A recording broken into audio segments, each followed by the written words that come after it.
Radio in the great city of Rochester, and we're coming off the heels of another, I wouldn't say controversial, but an off putting fight.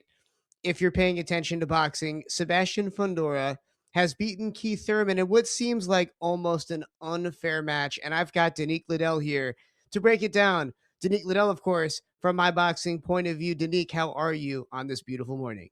I'm great, Ryan. How are you? I'm doing great. Even before we start these shows, I learned so much just hanging out with you on StreamYard. And I got to obviously learn a little bit more about Sebastian Fundora, not just about this recent fight, but about why he is the WBC junior middleweight champ Right, and right. the culture surrounding it and the apparent controversy. I mean, just looking at this fight, it seems weird watching a guy that's 6'6" hmm fight somebody, or 6'5" fight somebody that's what, 5'10"? Yeah. Well, Keith Thurman is 5'7.5", I'm and sorry, 5'7.5". Yeah, that's yeah, crazy. and if you round it up, Sebastian Fundora is 6'6" with an 80-inch arm reach. That's incredible. So many people say that this is a cheat code, but can you actually say somebody's cheating if the rules in boxing are that all you need is a weight? That's it. Every class is a weight class. It has nothing to do with height. But we all know just the physics of humans that if you're fighting somebody with an 80 arm reach and they're 6'6" and you're 5'7", that's an 11-inch difference. That's ginormous when it comes to what's going to be the outcome of this match. Absolutely. And just, to bring some stats up here, not Mhm. just from when you look at the fight itself, Fundora landed 96 punches to Thurman's 28. And Right. it looks like a grown man fighting a child. Right. He couldn't get next to him in order to land those punches. The thing is with Sebastian Fundora is this. He can't You have to fight him on the inside in order to be able to beat this guy. That's it. The only way you're gonna beat the Jolly Green Giant, I call him, is if you fight him on the inside. And that's the only way it's gonna happen. But in fighting someone on the inside, you're going to take a lot of punishment. That's not an easy fight. So a lot of people don't want to fight on the inside, and they kind of try to do something else where it doesn't work. I mean, by the fourth round, you can see that everything that Keith tried just didn't work for him, because the real method to beat someone that tall when you're that short is to fight him on the inside.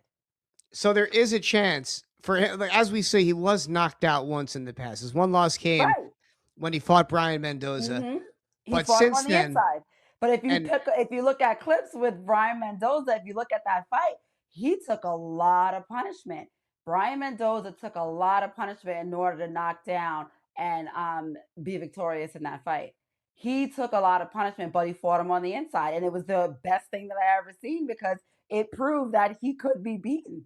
You know, and honestly, like in my opinion, just as like a boxing analyst, as an expert, um, I really don't like to see these type of matchups at all, because I know that for his height, he should be the heavyweight. He should be 190, at least 180. Like he shouldn't be in this little category. If you look at him, he's so tiny, and his legs look like little pencils. But again, he's not doing anything wrong. He just kind of found a loophole in boxing, and he's using it to his advantage. you'll see this in MMA. Even Sean Strickland. I remember watching him in person, and he looked so much taller and longer than his Mhm, opponents. I believe he fought Aljamain Sterling at the fight that I mhm. was at. And yeah, it does seem a little bit unfair, but it's a talent in itself to be Right, able to train your body down to that weight and still be able to right, throw a punch right. and knock Absolutely, somebody out. absolutely, because it actually goes against the mechanics of the mechanics of the body. No one that's 6'6" should be 154 pounds. That's just Yeah. not It's not normal. So it makes for an awkward fighter, actually. And with this fight, he was cutting off the ring constantly. He was, a lot of forward pressure. It was like constant forward pressure, constant cutting off the ring, and it was a constant jab, and he couldn't do anything to counter that. And so by the time we got to the sixth round, like I said, by the time the fourth round came, I said, "Oh, he has no answers for this guy." you know. So then by the time I said to myself, the sixth round's probably going to be it, and it's exactly what had happened. The referee stopped them in the sixth round because the referee couldn't take the fact that Keith was taking so much pressure. Now Keith Thurman, on the other hand, at the post conference, he was very visibly upset with the referee. He said that that was his style. That's what he was doing with this fight. He was utilizing Muhammad Ali's technique with like the rope a dope kind of thing, and he was gonna wear him down because he said that he saw in the fight with Brian Mendoza that Sebastian Fundora got wore down by the time the seventh round came, and then he was able to put pressure on him and win that match. So that's kind of where Keith Thurman was going with that.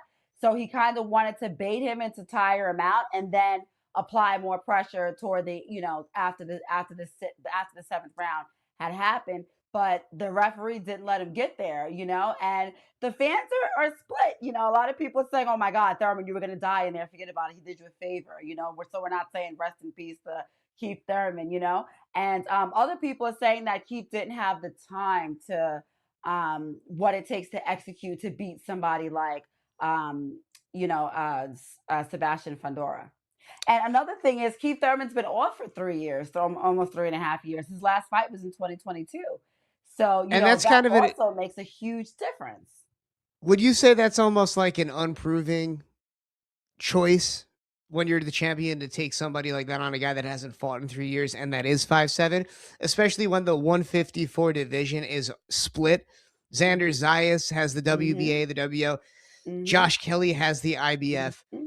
And then you have a guy like Virgil Ortiz Jr. as the end-term champ. So do you Right. look at it like maybe that's the real fight and the real litmus test to how serious we have to take? Right. Well, a lot of times what these boxers want to do is they want to build up their resume, so to speak. You know what I mean? So if you can put that on your resume and say, I beat Keith Thurman, he was a world champion at one time. So if you can Yeah. say I beat Keith Thurman, that's on your resume.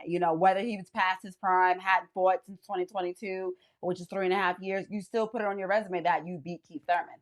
You know what I mean? So a lot of times people, when you're trying to build up your resume, and kind of get the most money for the biggest match that you can get, you want to have those big names behind you, so it's a business in essence as well. So the winner of the Zayas and Ennis fight is likely who we're going to see fight for a unification title match between these two. Who would you, Danique, like to see Fundora fight next to really prove himself that, as we see, he's not just this strange tall guy, 6'6" guy fighting in this bizarre division. He's clearly making a mark for himself here in history. What would impress you the Well, most at this point? I would actually like to see him fight Jamel Charlo, to be completely honest. Like, I think that him and a Jamel Charlo fight would be a great fight. Jamel Charlo hasn't fought in a while too, but I think that would be a great comeback fight for him. Jamel Charlo is six. I think he's 6 foot. Jamel Charlo's 6 foot, and I think his reach is like 73 inches or something like that. Yeah, he's 6 foot with a 73 arm inch reach. So I think that would actually be more of a fair fight, even though he's 6 inches taller than him. I think Jamel Charlo would actually have what it takes to be able to not just get washed up by the Yeah. likes of Sebastian Fundora. And what's crazy is Jamel Charlo was actually in the crowd. And they asked him afterwards, what was his take on the fight, and he was very explosive. I think he had maybe had a few drinks or something like that. But if you go on my boxing POV and you see like his exact comments, it was hysterical. He wants his crown back. He wants everybody in the 154 division, and he wants to come and take all his belts back. And he was saying, yes, Sebastian Fundora has those belts, but those are my belts anyway. And I'm here. I'm going to come take my belts back. Tell him, I want to fight him next. That's it. And I Wow. definitely think that Jamel Charlo would be able to apply the pressure that's needed to be able to fight Sebastian Fundora. So I think that it would be a good matchup. I think that it would be a good comeback fight for Jamel Charlo, if he takes the fight serious. He hasn't fought since the last time he fought was he lost to Canelo, and then he was stripped of his titles because he didn't defend his belts, which is that's the rules in boxing. It is what it is. But he was upset about that, and he said that he should have sued them, and he didn't, and he should have pursued a lawsuit. And he said basically F everybody in the 154th division, and he also even said F Errol Spence, which is at one point they were like brothers, like really really good friends. Um, So, hey, even Errol Spence is on the chopping block when it comes down to Jamal Charlo trying to take his crown back. And I'm here for it. I definitely would love to see him and Sebastian Fundora match. And I think Jamal Charlo could actually do something in that match. I would like to see Sebastian Fundora fight Jamal Charlo. And let's see where you go with that. Somebody who's a little bit taller, has a little bit more of an arm reach, and we'll see where it goes from there. Sad. You wonder who was guiding him behind the scenes to make a blunder like that. But hey, maybe he'll come back and retake the 154, like you said. Definitely a character. I'd He like to has a see big that too. mouth. Like he's always been like that. Him and his brother, the Charlo twins, they're very boisterous. They're always talking. They're always building up their fights, and that's what kind of makes them like interesting characters. Like interesting boxers. Like Yeah. because they are so boisterous. They are so they are very very confident. And I'm a fan of the Charlo twins. I would like to see them both come back and regain their crowns and get their belts back and everything. And I would love to see Jamel Charlo come back strong and fight Sebastian Fundora. I want to see Sebastian Fundora in his weight class that makes sense for his height. And I think I do not like him in the 154-pound weight class. That's just my personal opinion. That's my POV. I do know that it's okay in the boxing industry. That's the way it is. Like that's the rules, but it's not anything that I like. And that is why we all love you, Danique, because you give it to us straight. Everybody needs to go follow Danique at My Boxing POV on all social media platforms. Danique will be back to go over more fights like this one between Sebastian Fundora and Keith Thurman. If you like what you hear, go to her TikTok, especially. You will not be disappointed. And Danique, thank you as always for helping contribute You're to this welcome. program. And we've got more stuff coming for all those out there listening. So go to our YouTube as well to check the video of this, what's going on Fox Sports.